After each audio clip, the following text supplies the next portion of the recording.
시사평론가 장계찬입니다. 오늘의 팩트. 안철수와 김종인의 연결고리가 될 수 있는 유일한 대선 후보가 바로 윤석열이다. 이게 과연 팩트일까요? 어쨌거나 최근에 이 윤석열 예비후보 같은 경우는 정가윤 전 국회 부의장의 주선으로 김종인 전 비대위원장을 만났습니다. 점심 식사하기 이전에 1시간 정도 사무실에서 독대를 했다고 알려지고 있고요. 김종인 전 위원장은 그날의 만남에 대해서 너무 많은 의미부여를 하지 말아라.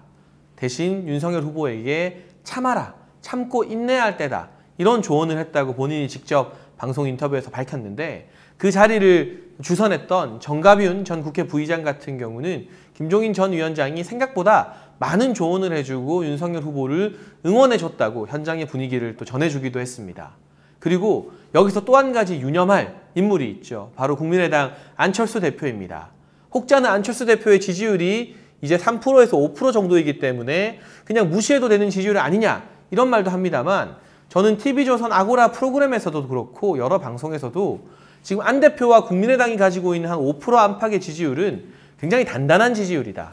안철수의 10년 정치 역정을 내내 지켜보고도 남아있는 지지율이기 때문에 그 5%가 대선 국면에서는 매우 값진 5%가 될 거라고 누차 강조한 바 있습니다.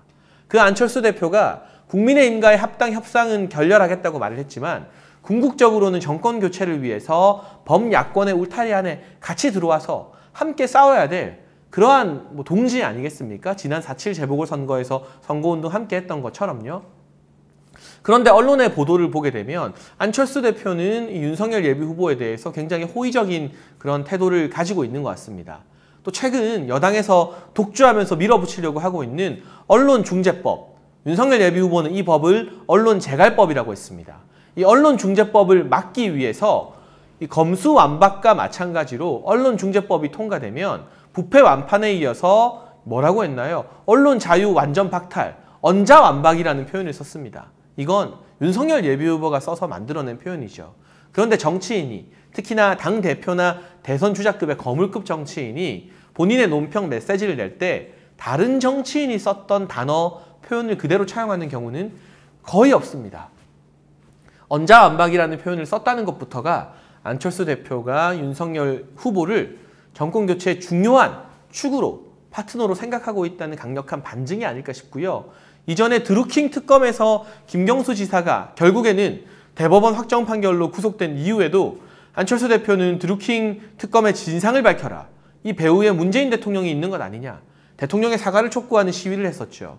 그리고 비슷한 시위를 정진석 의원이나 권성동 의원이 했고 그 1인 시위 현장에 윤석열 후보가 찾아가서 좀 격려, 응원의 메시지를 전하고 오기도 했습니다.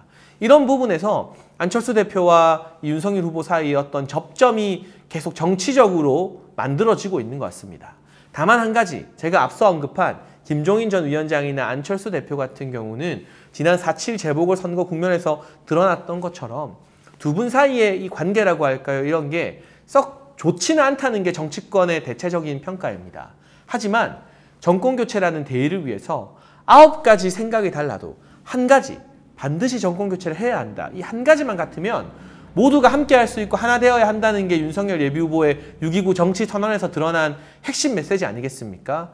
결국 정권교체를 위해서 윤석열 후보를 매개로, 중심으로 해서 김종인 전 위원장이라는 야권의 큰 원로, 어른, 그리고 대선이라는 선거를 누구보다 잘 이끌어갈 수 있는 그런 이 지혜, 김종인 전 위원장과 그리고 5%, 아마도 이 중도 무당층이 이 단단한 5%라는 값진 지지율을 가지고 있는 중도 영역의 국민의당 안철수 대표, 이 두 사람이 만날 수 있는 그 매개가, 그 연결고리이자 연결 통로가 윤석열 예비후보가 될 수 있지 않을까 하는 정치적 상상력을 제가 한번 발휘해 보고 싶고요. 결국 정권 교체를 하기 위해서는 지금 행정, 그리고 입법부, 사법부, 나아가서 언론까지 손에 놓고 장악하려고 하는 이 민주당의 정권 재창출 욕망을 우리가 분쇄하기 위해서는 똘똘 힘을 뭉쳐도 모자랍니다. 당연히 당 지도부와 후보도 화합해야 하는 것이고 지금은 당에서 조금 멀리 떨어져 있는 김종인 전 위원장 같은 원로, 그리고 안철수 대표 같은 중도 영역에서 자기 색채가 확실한 사람들까지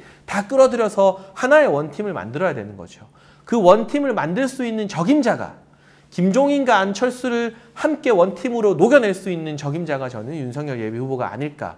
이건 단순히 저의 희망사항이나 막연한 예측이 아니라 실제 최근에 김종인 전 위원장과 여러 번 만났다고 알려진 윤석열 예비후보의 어떤 행보, 또 김종인 전 위원장이 확대 해석에 경계하고 있지만 어쨌거나 윤석열 후보에게 진심 어린 조언을 해주고 있는 등의 그러한 모습들, 또 안철수 대표가 언자완박이라는 단어를 써가면서까지 윤석열 예비후보와 이 반문의 정책적 공조를 하고 있는, 문재인 정부를 비판할 때 자연스럽게 윤석열 예비후보와 같은 방향으로 같은 노선으로 문재인 정부를 비판하고 있는 이 모습 등에서 이 같은 그림을 상상해 보는 게 결코 과장된 허황된 이야기는 아닐 것 같습니다.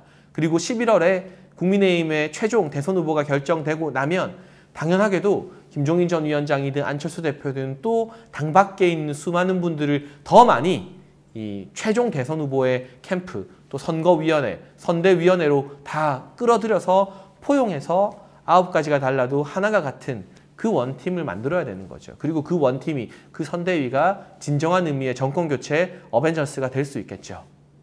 오늘의 팩트. 김종인과 안철수 사이에 연결고리를 할 수 있는 유일한 후보가 윤석열이다.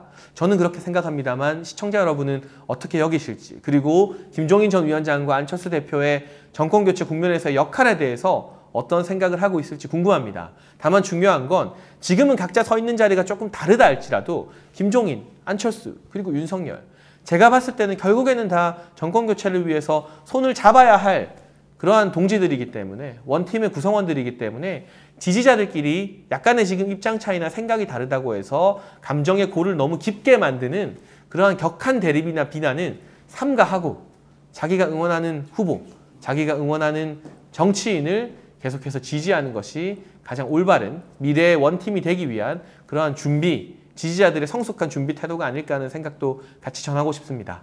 저는 다음 시간 또 다른 팩트, 그리고 또 다른 분석과 함께 돌아와서 정권교체를 위해 여러분과 늘 함께